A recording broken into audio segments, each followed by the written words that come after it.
संतोष खटुआ हाय हाय अरे बीजेपी सरकार हाय हाय।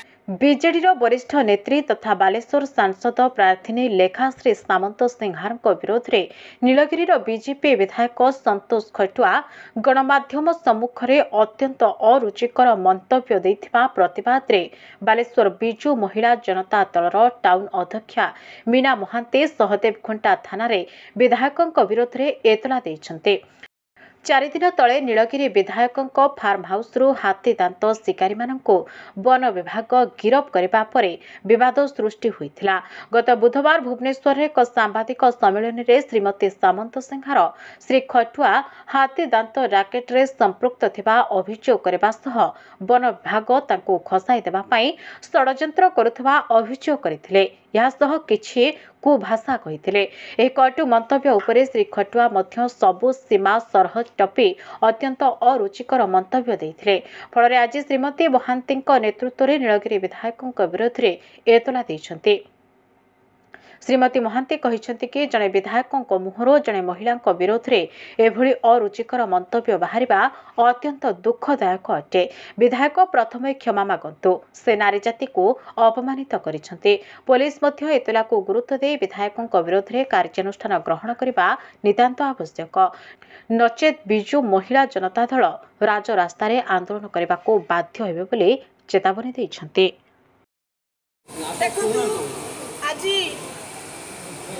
ये जो मिछुआ सरकार बीजेपी सरकार तांकर जो वर्तमान विधायक नीलगिरी विधायक संतोष खटुआ जो भाया भाव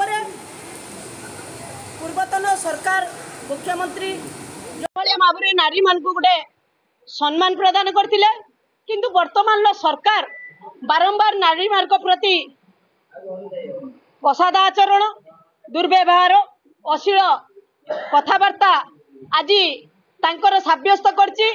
नीलगिरी विधायक संतोष खटुआ से जो भाया भाव आमर सांसद प्रार्थिनी लेखापा को अश्लील भाषा रे दुर्व्यवहार करछन्ति। सेतिपई आमे समस्त महिला बीजेडी आज एकजुट होइछे एवं ताकू दृढ़ निंदा करुचे एवं तांको विरुद्ध रे आज आमे सदरकुंडा थाना रे आज आमे लिखित अभियोग दबा।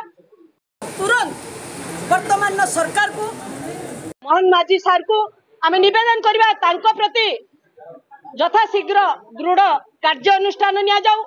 जदि यथाशीघ्र आर कार्यानुष्ठान न निया जाए तारे आगामी दिन रे ओडिसा रे समस्त माँ भौणी अगणित महिला माने राजरास्ता को उलेबे एवं बालेश्वर सहर कहीं ओडिसा रे कोण अणुकोण रे समस्ते राजरास्ता को उलेबे एवं नारी रो सम्मान से माने किभली भाव रे हासिल करिवे ता तांको देखाई देबे।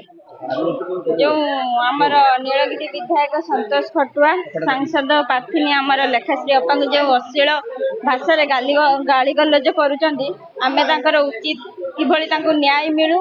जो वर्ष भितर जो बीजेपी सरकार जो प्रतिशोध देते नारी को सम्मान देवा, किंतु नारी को आज राजरास्ता को से टाणी लेलेनी। जो आमर पूर्वतन सरकार जो नारी को घर बाहर कर जो सम्मान दौले आज नारी माने माने कौ जगह कौटी पहुंचुते, किंतु विपरीत बीजेपी सरकार करुचंदी।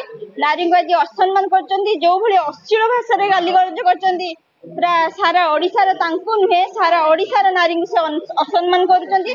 आमे चाहूँ तांकर न्याय मिलू आउ तांको उचित तांकर जो मिथ्या माने अश्लील भाषा रे गाली गलज करचंदी तांको तांकर दंड मिलू।